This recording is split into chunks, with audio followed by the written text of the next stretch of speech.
누가복음 6장 6절부터 11절까지의 말씀을 보겠습니다. 누가복음 6장 6절부터 11절까지입니다.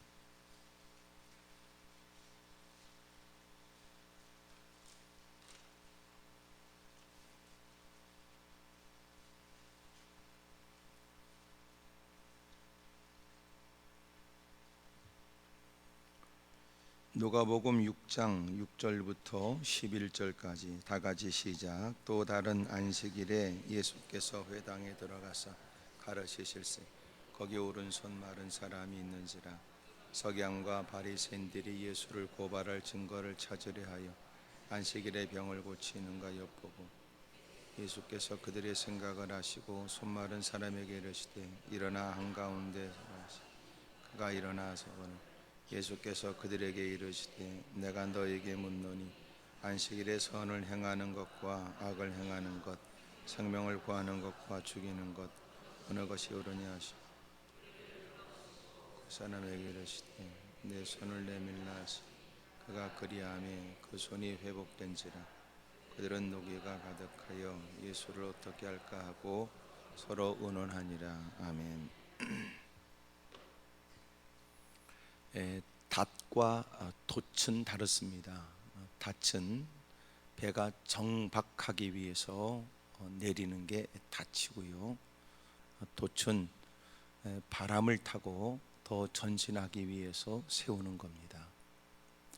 닷을 올려야 될 때가 있고 또 돛을 올려야 될 때가 있고 닷을 내려야 될 때도 있는 거예요. 문제는 우리는 지금 닷을 내려야 될지 때로는 돛을 올려야 될지를 구분하지 못할 때가 있어요. 여러분 지금 가야 될 길이 그래서 빨리 달려가야 될 일인지 아니면 우리가 돛을 내리고 그리고 멈춰야 될지 이런 부분에 관해서 분별을 잘 해야 됩니다. 무조건 바람 따라가면 안 되고요. 여러분 방향 따라가야 돼요. 그리고 내가 무엇을 목표로 하고 있는지 늘 한시도 잊으면 안 됩니다. 문제는 사람들은 닻을 내려야 될 때인지 돛을 올려야 될지를 구분하지 못해요. 처음에는 목표가 있는 듯 하지만 때로는 목표를 상실한 채 환경에 치우치게 됩니다. 바람이 잘 분다고 해서 무조건 돛을 올릴 수는 없어요. 때로는 여러분 바람이 안 불어도 열심히 방향을 잘 잡고 바람을 타고서 가려고 하는 목적지로 잘 달려가야 되고 때로는 바람이 불어도 돛을 내려야 됩니다. 근데 문제는 여러분 돛을 또 닻을 이것을 구분하지 못하게 되면 서야 될 때 서지 못하고 가야 될 때 가지 못하는 거예요.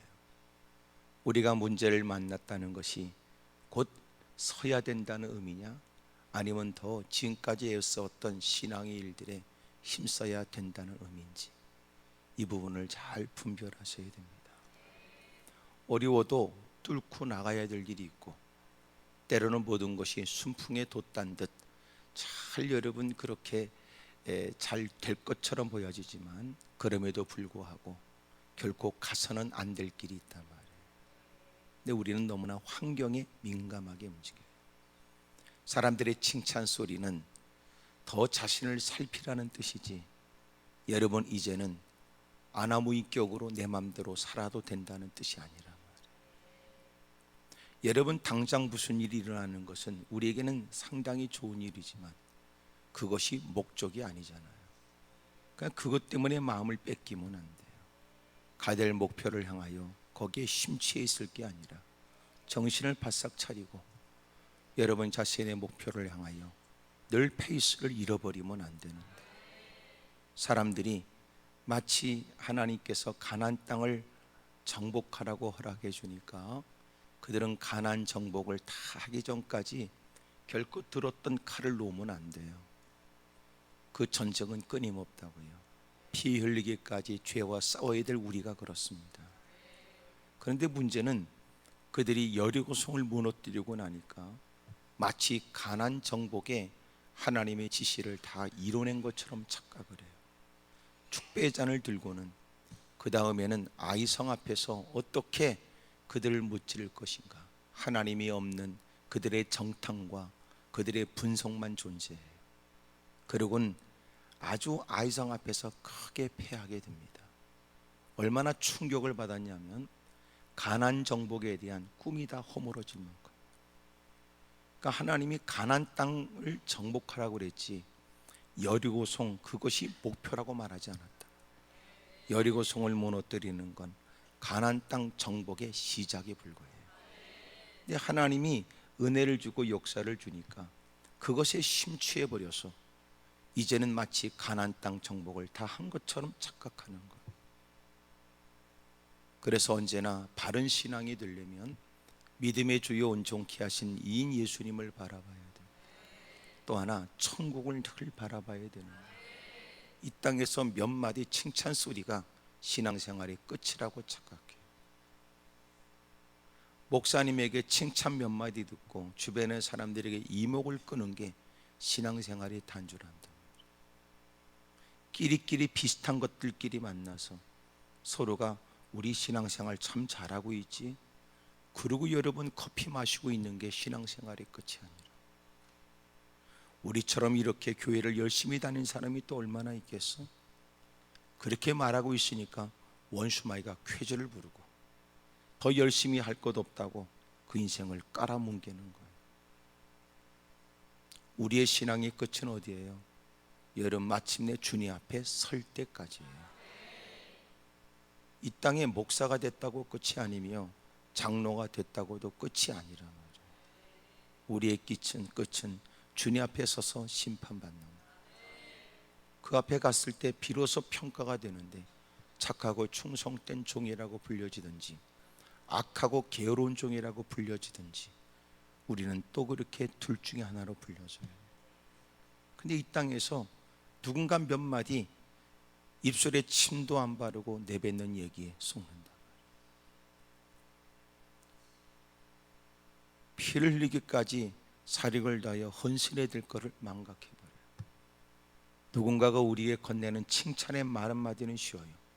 입술에 침만 바르면 된다. 그러나 여러분, 우리가 해야 될 하나님의 거룩한 과제는 우리의 피를 흘려야 되고 땀을 섞어야 돼요. 눈물이 배어져 있어야 돼요. 그래서 자칫하면 우리가 신앙생활은 너무 쉽다고 오판을 하는 거예요. 신앙생활은 쉽지 않아요. 여러분, 복음을 값싼 복음으로 받으니까 땀을 흘리거나 눈물을 쏟거나 피를 흘릴까지 사투를 벌여야 될 이유를 못 느끼죠. 하나님이 우리에게 값을 지불함이 없이 그냥 우리가 믿음으로 구원을 받게 하니까 그것은 값싼 은혜라고 생각하지 마세요. 값싼 은혜가 아니라 어떤 누구도 수고와 값을 지불해서 살 수 없는 은혜이기 때문에 주님이 우리에게 주신 거예요.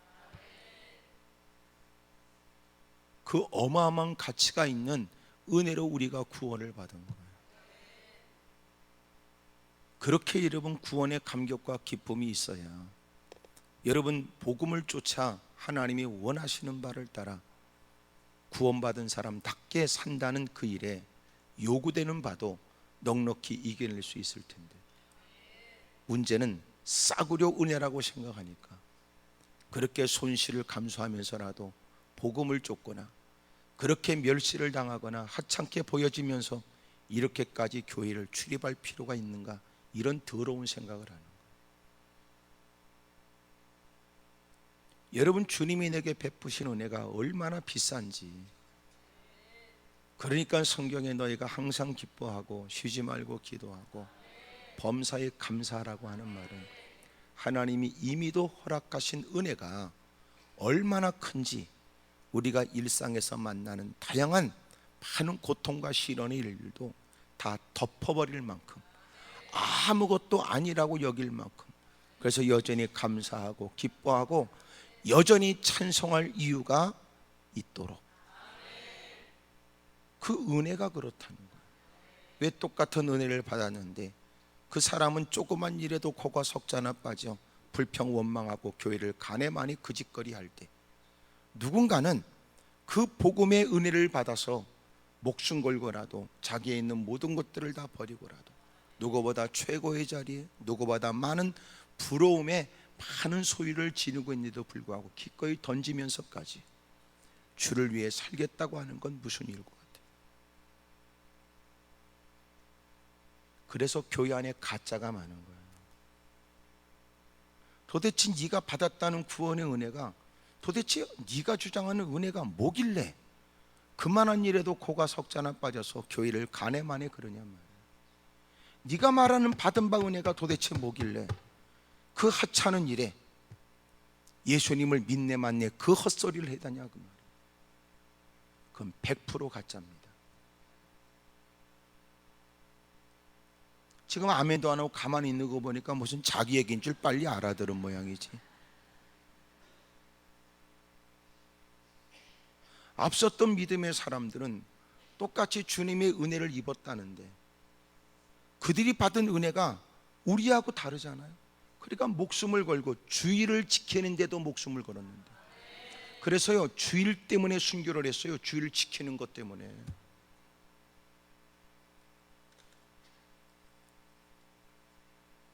도대체 그분들이 받은 바 은혜가 뭐길래 우리는 여러분 대충 그럭저럭 그럴 수 있지 그러고 헛소리에 대면서 못된 짓거리를 말장난 해가면서 여러분 하찮게 여길 때, 그분들은 오히려 그 말씀을 크게 듣고 어떤 떠버리는 비난과 헛소리에도 요동함이 없이 오히려 그가 입술을 열 때마다 하나님을 찬미하며 기꺼이 복음을 따라 그 사진 줄 알면서도 자신의 몸을 던지냐 말이에요. 그들에게 있어서 이 복음의 의미와 우리에게 있어서 복음의 의미는 왜 이렇게 다르냐고요. 주둥이로는 말은 더럽게 잘하지만 너도 네가 받은 복음을 네 몸으로 얘기해보라고요. 네가 받은 그 복음에 관해서 생활로 삶으로 얘기하라.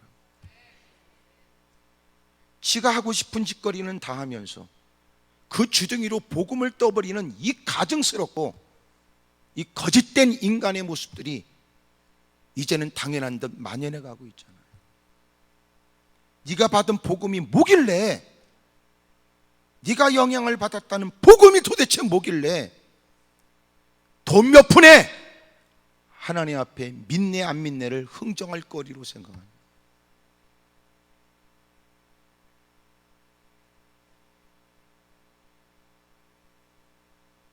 오늘 우리가 너무나 분별력이 없는 거예요.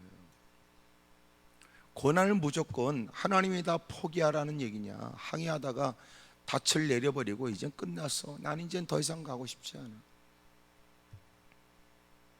하나님이 돛을 올리라고 그러니까 바람도 안 부는데 왜 돛을 올리냐고 그러고, 환경 따라 형편 따라만 살아가는 사람들, 내가 이 기분에 찬송할 마음이 있으며 이 형편에 내가 교회 갈 마음이 있냐, 겨우 이런 수준으로 살아가면서도 교회에서는 남달리 장로 권사 집사만 더럽게 해먹으려고 하면 이것처럼 여러분 교회를 짓밟아버리는 못된 짓거리가 어딨냐고요. 아닌 말로 그 사람이 교회를 오랫동안 다녀도 나는 아무리 따져도 본이 되지 않으니까 나 장로 못합니다. 하지만 내가 집사로서 정말 누구보다 충성을 다하겠습니다. 이런 사람을 만나본 적 있어요? 장로가 돼서도 집사보다 못해 손가락질 받는 인간은 더럽게 늘어나도 장로가 안 돼서 눈에 불 켜고 그것 때문에 교회에서 심통 부리고 끼리끼리 인간관계를 통하여 실력 행사해 가면서 목사님 목회에 딴죽 걸고 교회를 소란케 하는 인간들은 더럽게 많아도 직분과 관련 없이 하나님께 받은 바 은혜를 따라 직분이 있어야만 그 일 하냐고. 직분이 없어도 무사람의 눈길이 미치지 못하는 그 구석진 곳에서의 고되거나 무사람이 구차하게 생각하는 일도 제가 감당하겠습니다. 누가 안 알아줘도 하나님이 기뻐하는 일이라고 확신되니까 내가 쓰고 싶은 거 내가 포기하고 하나님의 거룩한 일을, 선교의 일들을, 영혼 살리는 일들을 내가 기꺼이 헌신하겠습니다. 주보에 이름이 기록되지 않아도 괜찮고 누가 안 알아줘도 괜찮습니다. 하나님이 내게 베푸신 은혜, 내가 더럽고 못된 짓을 해왔던 과거 일들을 사람도 적지 않게 알지만 사람들이 아직도 모르고 있거나 더 알지 못하는 부분까지 아시는 주님께서 나를 용서해 주시고 오늘도 은혜를 베풀어 줬으니 남들이 알지 못하는 내 죄를 탕감해 주시고 하나님 보실 땐 더 더럽기 짝이 없는 나를 주님이 용서해 주시고 자유케 해 주셨습니다. 내가 주의 일을 주님 바라보고 하는 것이 마땅하지, 은혜는 하나님께 받았다고 그러고 인간들 앞에 어떻게 보여지냐만 마음을 뺏기는 건 주님께 은혜를 받았다고 하는 말이 새빨간 거짓말이고, 은혜를 받았다고 말하는 건 사람들 앞에 사기치는 것밖에 더디냐 그 말이에요. 그러니 직분이라는 것은 많은 사람이 있으니 그 일을 위해 특정한 사람들이 모여 그 일을 위해 고민하고 그의 결정을 모든 사람이 따라가겠다라고 하는 이 모든 일에 합법적 남다른 위치도 필요할 수 있겠어요. 그 위치에 있는 사람이 다 믿음이 출중하거나 보내야 될 만한 믿음을 가진 건 아닙니다. 남다른 중직과 재직으로 이름이 불려질 때는 처음에는 뭔가 있는 듯 싶으나 직분은 존재해도 믿음이 한때의 첫사랑의 모습을 유지되는 것 아니며, 처음에 그 자리에 오를 때는 누구 못지않은 믿음이 있는 것처럼 보이지만 세파에 시달리면, 신앙관리를 못하면 신앙이 얼마나 더러워질 수 있는지를 우리 모두가 알고 있는데, 남다른 위치에 있는 만큼 신앙관리에도 예민해야 됨이 마땅하고, 누가 지적하기 전에 하나님 앞에 날마다 자기를 살펴가며 눈물 쏟고 금식해가며 기도하고 몸부림쳐야 되지만 중직과 재직들에게서 그 모습을 보기가 얼마나 어려운지를 우리는 잘 알고 있죠. 그러면서도 뻔뻔해져 가고 있는 겁니다.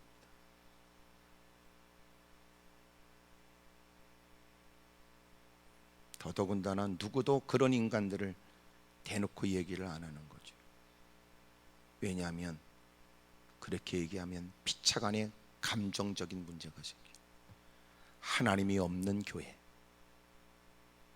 하나님만 주둥이로 떠버리는, 그러나 주님과 관계없는 예배,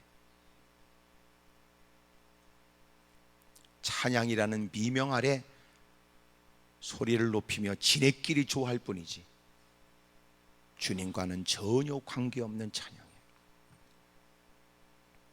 지네만 좋으면 흡족하지 주님이 기뻐하시는가 전혀 관심도 없는 인간들의 모임. 고난중 안에 정말 심각하게 살펴야 됩니다. 네가 말하는 하나님이 어디 있냐? 네 안에 있냐? 네가 말하는 하나님은 어디 계시냐? 인간이 뻔뻔하게 거지없는 모습으로 주님 임재하시라고 그러면 하나님이 네 말 따라 임재하셨다가, 예배자리를 떠나면 주님 이제는 귀찮으니까 아는 체 하지 마세요. 겨우 그런 유치한 신앙생활을 우리가 하고 있나? 솔직히 여러분 정말 회개해야 돼요. 문제를 만났다는 것은 우리에게 손실도 고통도, 때로는 다른 사람들이 나를 바라보는 좋지 않은 시선도 느끼게 되니까 민망스럽고 괴롭고 버거운 일이지만, 중요한 것은 그 문제 속에 담겨진 하나님이 그 일을 통한 내게 뭘 원하는지를 놓치면 안 돼요. 돛을 높이 세우라는 건지 닻을 내리라는 건지, 어허 그렇게 하면 안 돼. 주님이 우리에게 스탑하라는 건지, 아니면 너는 더 스톱이 아니라 그저 스포트 하라는 건지, 그렇죠.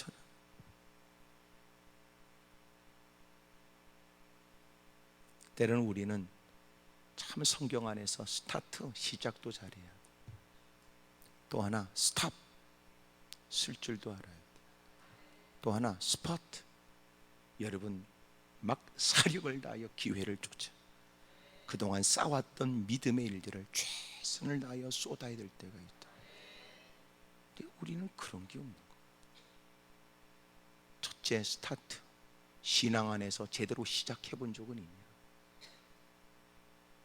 하는 것도 아니고 안 하는 것도 아니고, 교회를 안 다니는 것도 아니고 다니는 것도 아니고, 믿는 것도 아니고 양다리 걸치고 살아가면서 진짜 신앙적 결단이 있어서 시작은 하느냐? 스타트.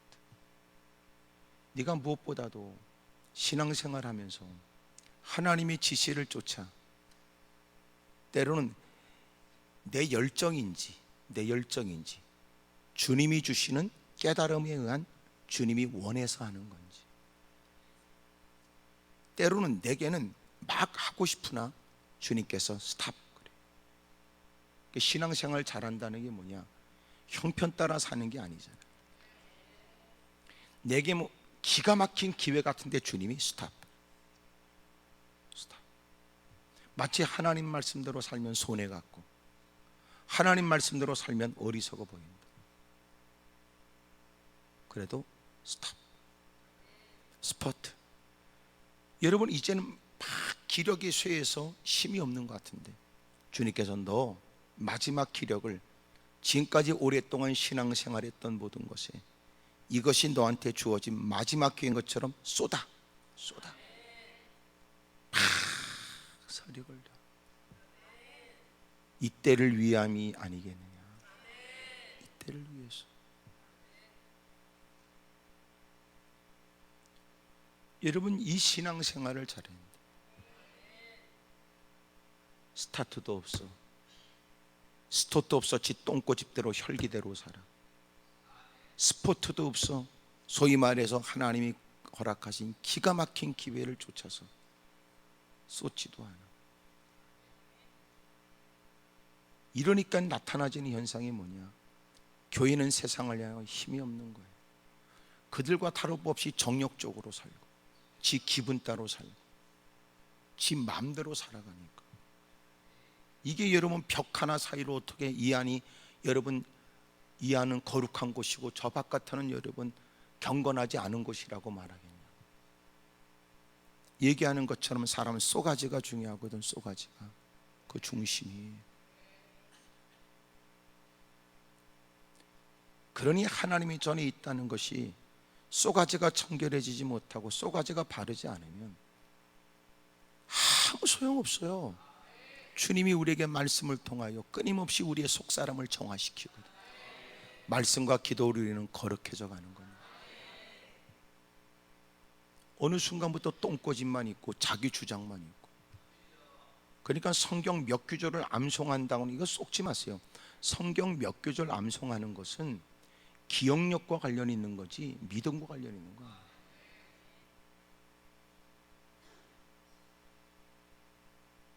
성경을 많이 읽는다는 거하고 믿음 좋은 것은 또 구분돼요.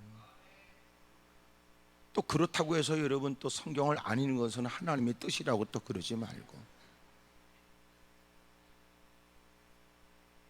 오히려 성경을 안 읽은 사람은 성경을 안 읽었으니까 할 말이 없다고 그러고 가만히 있잖아.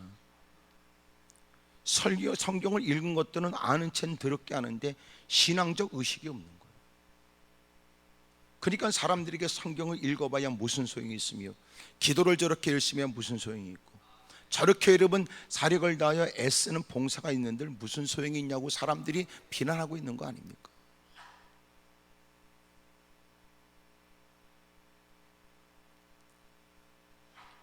오늘 그래서 교회 안에 늘 제가 강조하는 것처럼 가장 큰 문제가 뭐냐? 이 생각이 고쳐지는 거예요. 생각. 문제를 딱 만나게 되면 생각이 고장나 버려요. 그걸 고정관념이라 그래요. 딱 위협을 만나게 되면요, 우리는 긴장하고 사람들이 여러분 굳은 죽은 자처럼 굳어져 버려요. 알고 있는 것도 생각도 안 나요. 당장 이 고비를 어떻게 벗어나야 될지만 생각하죠. 그래서 대부분 후회가 많아요. 당장 위기를 모면할 수만 있다면, 당장 고통만 해결할 수만 있다면, 그리고 그 고통의 문제만 중요하다고 생각하고 당장 이 문제를 해결할 수만 있다고 한다면, 그러니까 영혼을 팔아버리고 나중에는 여러분 영원히 후회하며 사는 겁니다.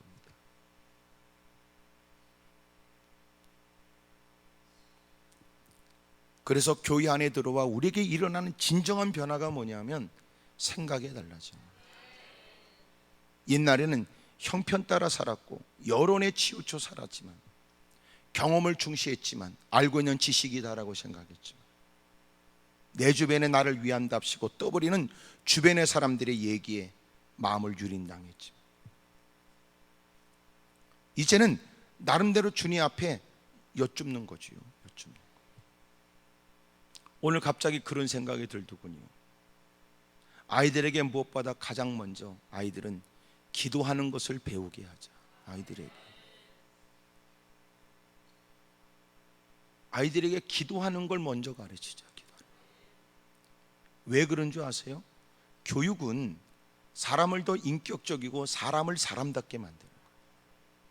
교육이 없으면 인간은 인간이 아니에요. 짐승보다 못하죠. 사람이 사람 되는 비결이 뭐냐면 교육입니다. 근데 그 교육은 학교에서 말하는 소위 공교육 이전에 가정교육으로부터 시작되는 거예요. 아이들이 제일 먼저 뭘 배우는가 보세요. 아이들이 불평, 원망하는 걸 배워요. 아이들이 여러분 유치원 갔다 와서 아이들이 배우는 게 욕을 배워왔더래요. 부모가 자꾸만 성장하면서 아이들이 가르쳐 주는 건 뭐예요? 너 감사해야 돼. 그리고 애들 머리통을 막 누르는 거예요. 인사하라고, 감사하다고. 어릴 때부터 아이들이 제일 먼저 배우게 할 건 뭐냐면 기도하는 거 가르쳐 주는 거예요. 왜 기도하는 걸 가르쳐 줄까요? 세상은 생각했던 것처럼 녹록치 않아요. 어렵고 힘든 일을 만나면 불평하거나 원망하거나 책임을 전가할 게 아니라 너 주님을 찾아라. 하나님을. 교회 안에 들어와서 바뀌어지는 생각이 그런 거예요. 그래, 먼저 문제를 만나게 되면 내가 왜 이런 문제를 만나야 돼? 누구 때문에 그래?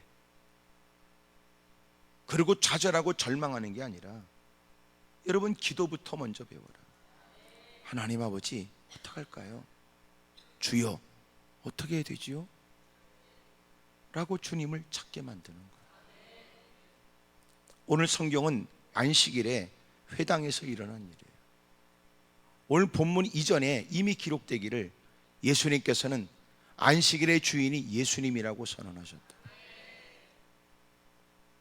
예수님이 안식일의 주인인데 예수님께서 회당에 가셨는데 많은 사람들은 예수님이 병든 자를 어떻게 하는가 지켜보자. 안식일에 병 고친다는 것은 그들의 율법에 의하면 율법을 어긴 자가 되어져 율법에 도전하고 하나님 말씀을 외면한 사람이라고 여겨 마침내 그를 크게 형벌을 주거나 유대인들이 가장 무서워하는 유대인의 공회에서부터 축출시키는 거예요.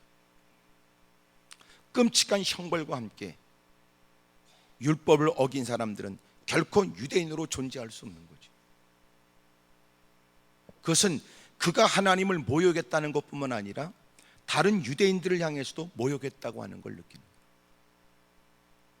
이미 예수님에 대해서 삐뚤어진 마음을 갖고 있었던 사람들이 회당에서 한편 오른손이 마른 사람, 주님이 그를 보게 되면 지금까지 고통과 어려움을 만난 사람들을 외면하지 않았던 주님이 그들을 불쌍히 여기고 그들을 치료하고 그들을 해결해 주신 것처럼 분명코 그 예수님께서 율법에 어긋나는 일도 주저없이 행할 거라고 그들은 예상했던 거예요. 그리고 어떻게 할 것을 그런 기회를 엿보다가 그것으로 예수님을 올감해 예수님을 본때 있게 그들의 눈에 가시처럼 여겼던 예수님을 처리할 생각을 한 거죠. 그 내용이 오늘 본문에 기록되어 있는 겁니다. 또 다른 안식일에 예수께서 회당에 들어가사 가르치실세 거기 오른손 마른 사람이 있는지라. 서기관과 바리새인들이 예수를 고발할 증거를 찾으려 하여 안식일에 병을 고치시는가 엿보니 그랬어요. 예수께서 그들의 생각을 아신 겁니다. 주님 곁에 있다고 해서, 주님과 함께 있다고 해서, 주님 주변에 서성거리고 있다고 해서 그들이 주님과 관련 있는 사람이 아니고요, 오히려 주님께 책을 잡고 오히려 주님께 시비를 걸어 예수님을 더 사지로 몰고 가려고 하는 못된 인간들이 여기 있었던 것처럼, 교회 안에도 하나님의 전이 있으니 교회를 유익되게 하거나 하나님께 더 영광을 올리거나 또 하나님을 더 높이겠다는 사람, 그들만 있는 건 아닙니다. 어떤 사람은 목사의 설교에 시비를 걸어 못된 짓거리 할 사람도 있고요, 때로는 그 예배에 관해서 여러분 함부로 폄훼하고, 그리고는 오히려 엉뚱한 헛소리 할 사람도 있고요. 그래서 예배는 절대로 올림픽 정신으로 참석하면 안 된다. 올림픽 정신은 참가하는 데 의의를 두니까. 그러니까 그런 것들이 참석하지 않은 사람들은 여러분 그곳이 어떤 곳인가 막연하게 생각하고 있을 때 참석하여 못된 삐뚤어진 마음으로 참석한 것들은 오히려 못된 헛소리를 하고 뛰어다니는 거예요. 그러므로 예배에 참석하는 것이 그에게 다 유익이 되는 게 아니라 예배에 성공할 때야 비로소 그 예배가 그에게 복이 되는 거예요. 그래서 예배를 드리는 것 때문에 인생이 무조건 좋아지는 건 아닙니다. 사울 왕이 왜 비참한 인생이 됐는지, 왕이 되고 40년의 세월을 보내고 마침내 비참하게 대를 이어 자식이 왕이 되기는커녕 왕이 됐으면 좋겠다고 그 다음에 왕이 될 것을 뻔히 알고 있는 다윗을 죽여서라도 못된 인간의 더러운 속셈을 이루려고 했지만 하나님의 전정통에 다 죽여버리잖아요. 왜 사울이 그런 끔찍한 일을 경험하게 됐는 줄 아십니까? 그 이유는 딱 두 가지예요. 예배를, 제사를 짓밟아서 그렇다고요. 블레셋과의 전쟁에서 사무엘이 제사를 집례해야 되는데 정해진 시간이 오지 않으니까 마침내 전쟁에 임하게 되는 자기의 수하의 모든 병사들이 왜 제사는 드리지 않고 왜 전쟁에 임할 만큼 왜 모든 것들이 진행되지 않는지에 대해서 사람들은 술렁거리기 시작했어요. 혹시나 이것은 하나님이 기뻐하지 않는 거 아니냐라고 생각했지요. 그럴 때 왕이 결코 제사를 집례할 수 없었으나 사무엘이 기한 내에 오지 않는다는 이유 때문에 병사들의 마음이 자꾸 흐트러지는 것을 막기 위해 그가 임의로 지가 제사를 드려버리고 맙니다. 제사를 마치고 난 다음에 사무엘이 오지요. 왜 당신은 망령된 일을 했습니까? 그가 뭐라고 핑계대는가 보세요. 부득이하여 백성들은 자꾸만 이 전쟁은 하나님이 기뻐하지 않는 것 아니냐 술렁거리고 싸움의 전의를 자꾸만 잃어가는 것 같아서 내가 어쩔 수 없이 당신은 올 기한에 오지 않았으므로 부득이해서 드렸다는 겁니다. 부득이고 나발이고 아닌 건 아니었습니다. 잊지 마세요.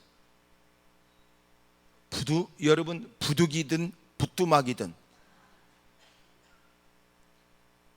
아닌 건 아닙니다. 옆에 사람하고 다 얘기하세요. 무슨 핑계를 대든지 아닌 건 아닙니다 해봐. 시작. 무슨 핑계를 대든지 죄는 죄일 뿐이에요.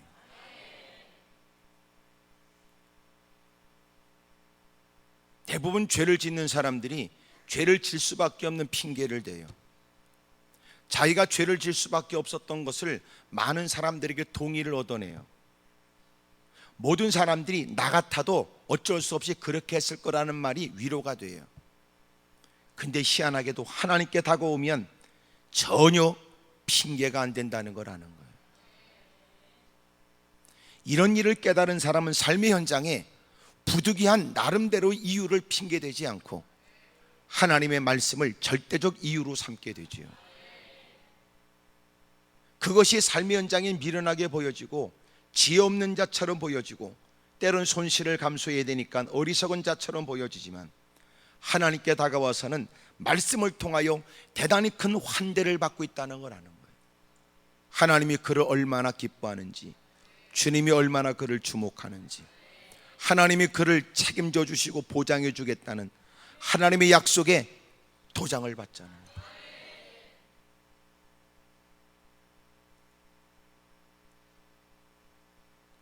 부득이하여, 여러분, 사울이 왜 그렇게 망하게 됐는지 제사 때문입니다. 제사를 안 드려서 망한 게 아니고요, 제사를 잘못 드려서 그런 거예요. 그 다음에 망한 이유가 뭔지 아세요?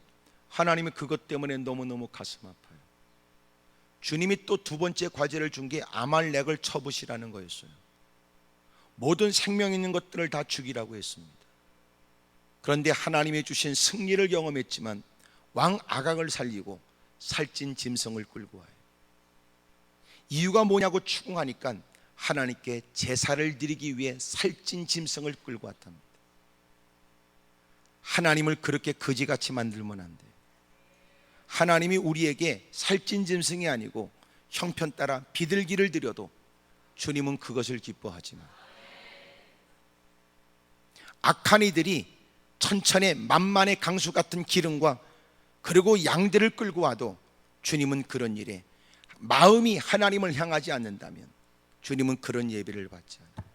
하나님이 고기 타는 냄새가 좋다면 백두산에 불 질러버리고 아마존에 불 질러버리지, 치사하게 우리가 드리는 그따구 것에 주님이 희롱당합니까?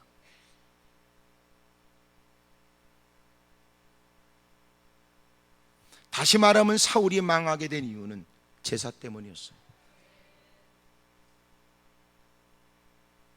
자기가 드릴 수 없는 제사, 사무엘이 드려야 되는데 자기가 임의로 제사를 드렸고요, 하나님 말씀을 외면한 그가 왜 그러냐 물으니까 제사 때문이랍니다. 예배를 핑계로 삼지 마세요. 예배를 이유로 삼지 마세요.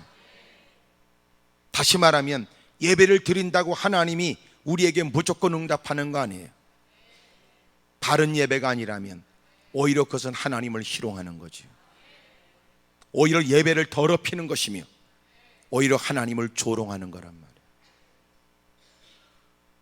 그러므로 예배를 드리기 이전에 우리는 예배를 드리는 사람으로서의 바른 마음을 갖고 해야 돼요. 그리고 그 예배가 당신에게 얼마나 중요한 예배인지를 표현하셔야 됩니다. 하나님은 가치 있는 예배에 은혜를 베풀어요. 우리의 전 인격을 다 쏟아야 주님이 그 예배에 흠양하시고 그 예배에 주님이 역사해 주세요. 드릴 수도 있고 안 드릴 수도 있는 예배가 아니에요. 그 예배의 모든 것을 결정하겠다고 드리는 예배예요. 그런 예배라면 주님이 그 눈물을 눈물병에 담고 그 기도에 선뜻 역사하시고 그가 예배의 자리에 하나님께 보내는 시간들을 주님이 기억하시지요. 하나님은 그렇게 우롱당하고 멸시당하면서 가만히 계시지 않으세요. 얼마나 웃겨요. 하나님의 전에 있다고 해서 하나님이 무조건 다 기뻐하는 거 아니고요, 여러분 주님 주변에 있다고 해서 모든 사람이 다 복된 인생이 아니에요. 단지 그에게는 기회가 주어졌을 뿐이죠. 예수님 주변에 그런 이들이 우글거려요. 교회 안에는 안 그럴까요? 예배를 드린다고 회집된 장소의 모든 사람들은 다 신실된 믿음의 사람만 모였을까요? 그래서 같은 예배 공간에도 주님 때문에 눈물을 쏟는 게 아니라 같은 예배 공간에 자리하고 있는 그 예편네 때문에 누군가는 억울하여 눈물을 쏟는 사람도 있어요. 교회 안에서 결코 바람직하지 않은 물질 거래가 있고 그 때문에 억울하고 견딜 수 없는 고통을 겪고 그래도 뻔뻔스럽게 남의 아픔과 고통의 일들을 아랑곳하지 않고 예배 자리에 앉아 누구보다 거룩한지 않은 그 예편네 그 인간 때문에 누군가는 구석진 곳에서 소리내지 못하고 우는 사람도 있다고요.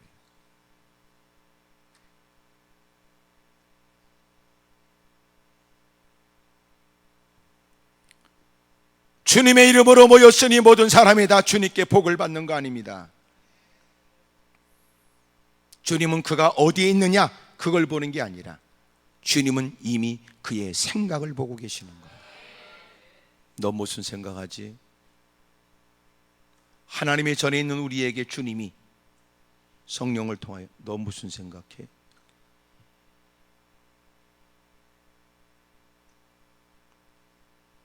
이미 이들은 예수님을 어떻게 책잡아 예수님을 죽일까 생각하고 있는 겁니다. 그런 중에 안식일에 그들이 주장하고 있는 그들이 말하는 율법에 의해서 예수님도 죽일 생각을 한 거지요. 이미 오늘 본문 이전에 주님 말씀하시기를 안식일의 주인은 주님인데도, 놀랍죠? 안식일을 지키기 위해서 안식일의 주인인 예수님을 죽일 생각을 하는 거예요. 교회 안에는 이런 일이 없을까요? 하나님의 영광을 위해서 하나님의 뜻을 짓밟기로 했다, 뭐 이런 거예요. 하나님께 영광을 돌리기 위해서 하나님께 거짓말을 했다, 이러는 거예요. 하나님의 뜻을 받들기 위해 하나님이 가장 싫어하는 짓을 했다, 이러는 거 말입니다.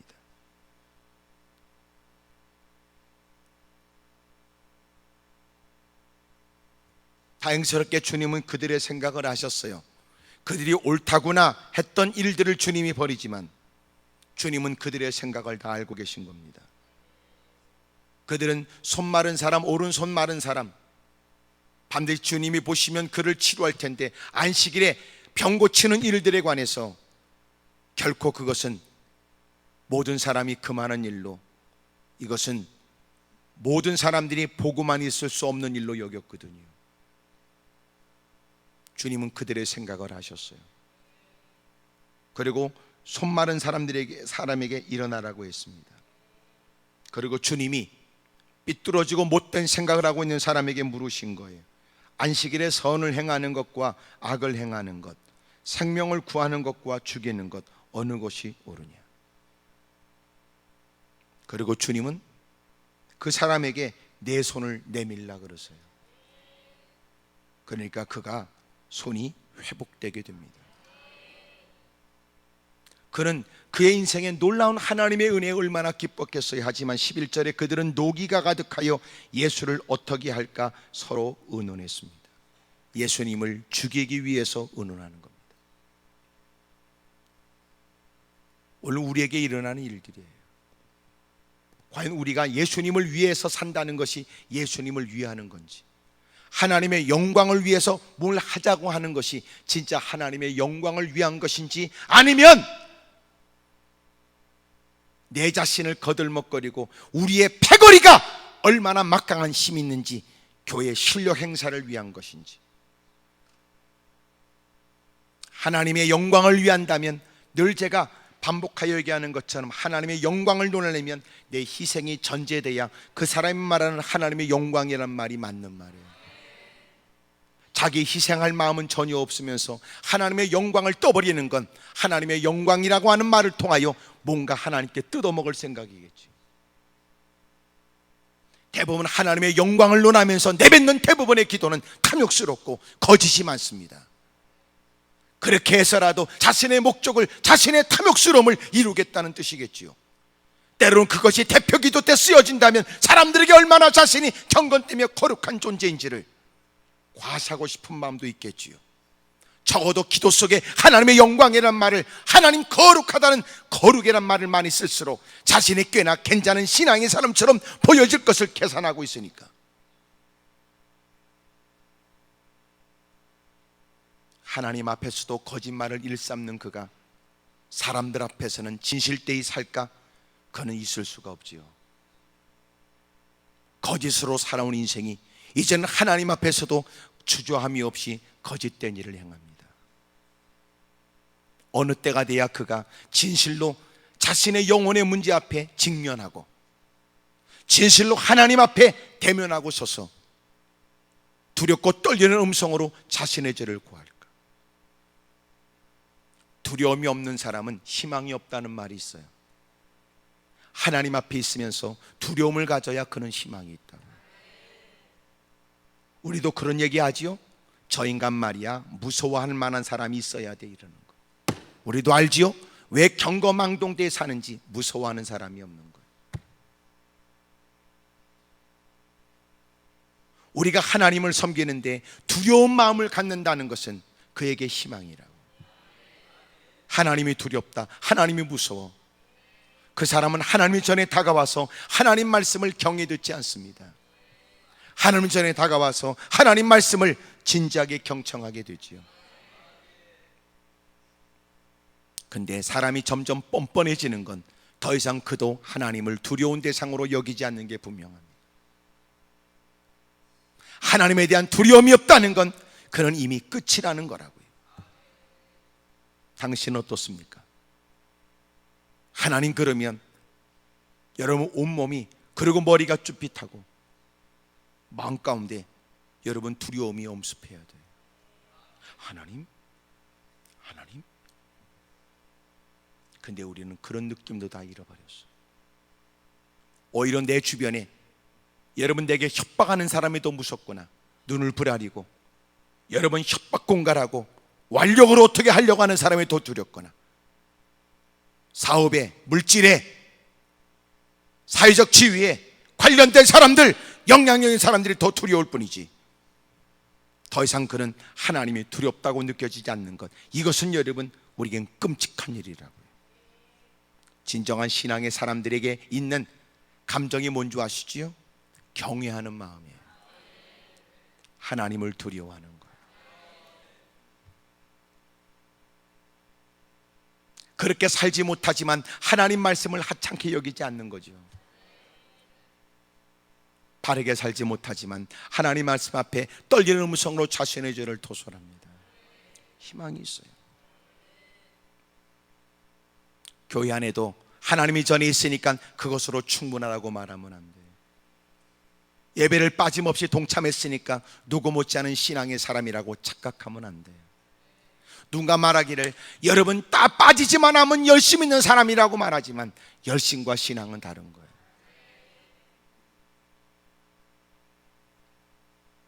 여러분들은 아름다운 믿음이 있기를 축복합니다.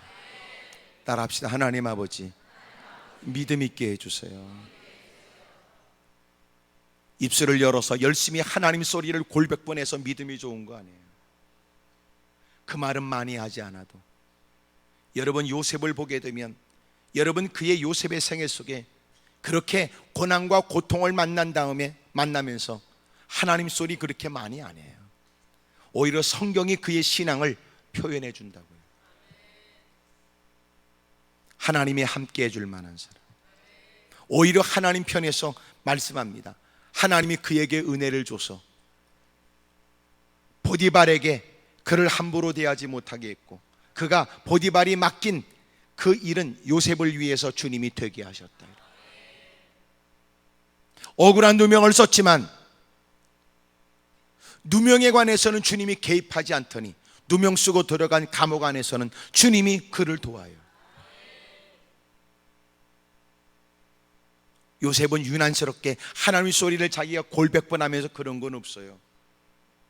필요할 때마다 그는 하나님을 증거하며 특별한 일은 이것은 하늘로부터 주어진 은혜라는 것을 고백할 뿐이지.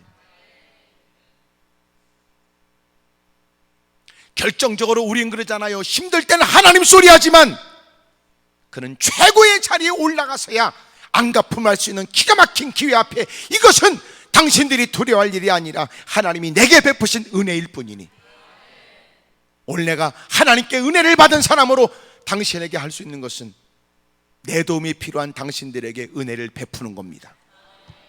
대단하잖아요. 근데 우리는 하나님을 싸구려처럼 쓴단 말이에요. 그 단어를, 그 이름을. 목숨 걸기래 기꺼이 목숨 걸 다윗처럼 골리앗 너는 칼과 창으로 나왔지만 나는 만군의 여호와 이름으로 나간다. 이렇게 목숨 걸고 깃발을 들고 나간 적은 있냐 말이에요. 인간적으로 견딜 수 없는 안갚음하시는 기가 막힌 기회에 국무총리 앞에 무릎 꿇고 부들부들 그들의 생명 여탈권이 국무총리의 손에 있는데 그 앞에 머리를 바싹 조아리고 도움을 청할 때 하나님이 내게 은혜를 베풀었으니 내가 당신들에게 할 것은 당신들을 돌보고 당신들이 세상을 떠도 내가 당신들의 자녀를 돌보겠습니다.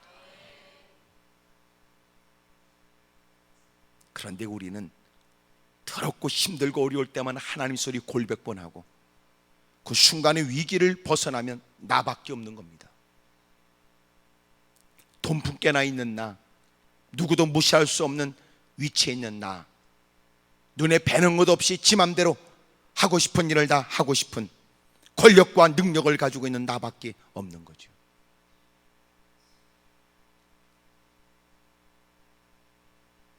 그리고 그는 여전히도 교회를 다니고 있는 겁니다. 그리고 여전히도 그 인간은 예배 시간에 또 그 자리에 앉아서 개폼 잡고 앉아 있는 겁니다.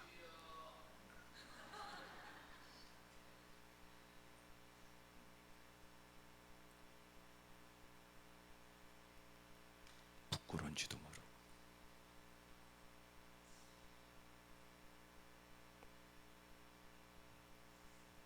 그리고 그의 마음은 오히려 남다른 직분을 갖고 교회를 위해 어떻게 헌신하여, 교회도 젊은이들이 찾는 교회예요. 어린아이들도 행복해하는 교회예요. 출입하는 모든 사람들이 교회를 늘 일상에서도 그리워할 만큼 아름다운 교회가 되게 할까. 이를 위해서 누군가의 책임을 전가할 게 아니라 제도와 그리고 행정이 아니라 내가 어떻게 헌신할까. 그래야 마땅합니다.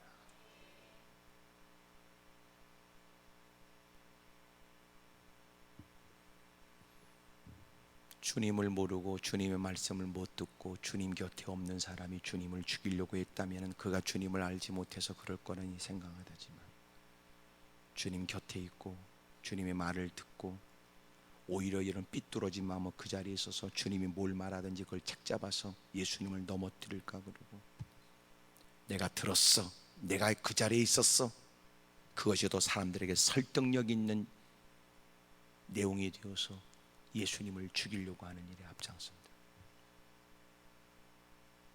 가룟 유다는 예수님께 마지막 아주 끔찍한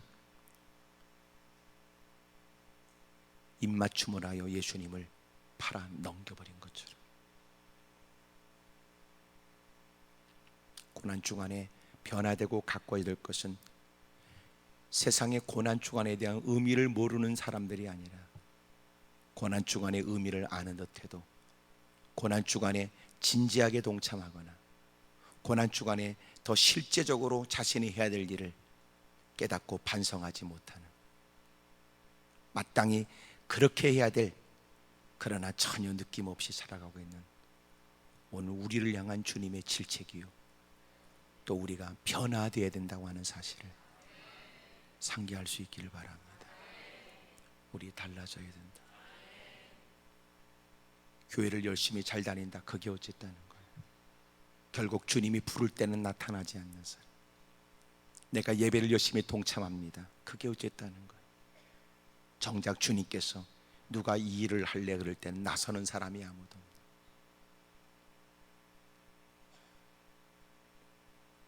누군가 하나님께서 하시는 그 말씀을 기다렸다는지, 주님, 내가 마음 가운데 주님께 늘 감사하고 찬송했는데 이 일을 위해서 주님께서 나에게 그동안 가꾸고 훈련하여 단련케 하고 깨닫게 하신군요.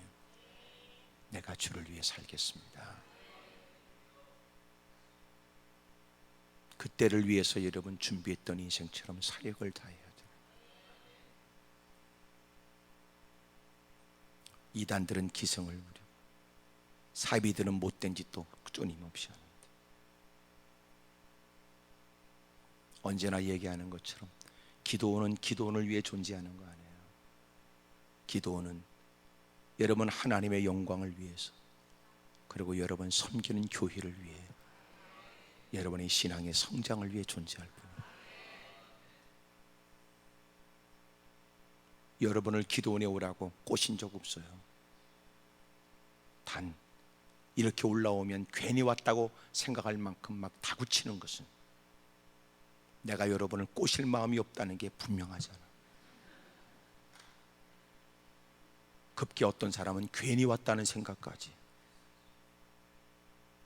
그리고 누군가는 결심하겠지. 다시는 오나 봐라. 그럴지라도 여러분들이 하늘 아래 어느 곳에 있든 주님 앞에 부끄러 없이 살았으면 좋겠어요.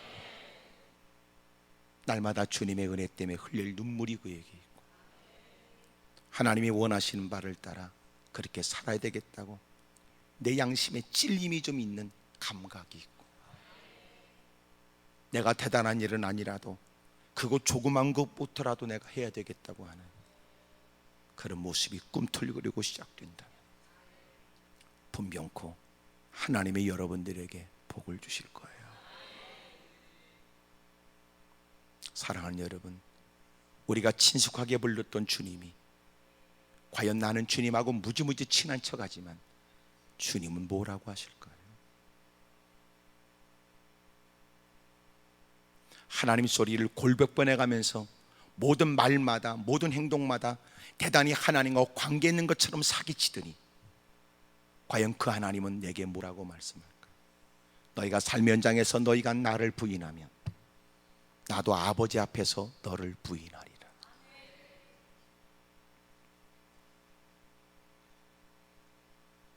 이제는 정말 하나님을 모시고 예수님을 영접하고 성령의 이끌림을 받는 삶이 되길 바랍니다. 하나님의 영광을 위하여 예수님을 모시고 늘 성령의 이끌림을 받아 그것이 세상에서 미련하게 보여지거나 해왔던 일들과는 좀 다른 생소한 모습으로 누군가에게 보여질 수 있습니다. 때로는 지금까지 애지중지했던 것들을 포기해야 되거나 등져야 될 만큼 아픔도 따르겠어요. 이제는 성경적 사고에 의해 주님을 기쁘시게 하는 일에만 초점을 맞추며 살기를 주 이름으로 축복합니다. 크게 아멘 하십시다.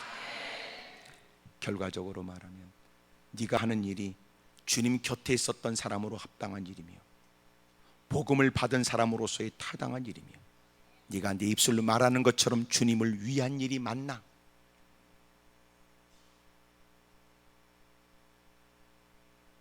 주님을 위한 일은 반드시 내 고통과 어려움이 전제되고 내 것을 포기하는 게 전제됩니다. 누구든지 나를 따르려면 자기를 부인하고 십자가를 짊어져야 된다는 거예요.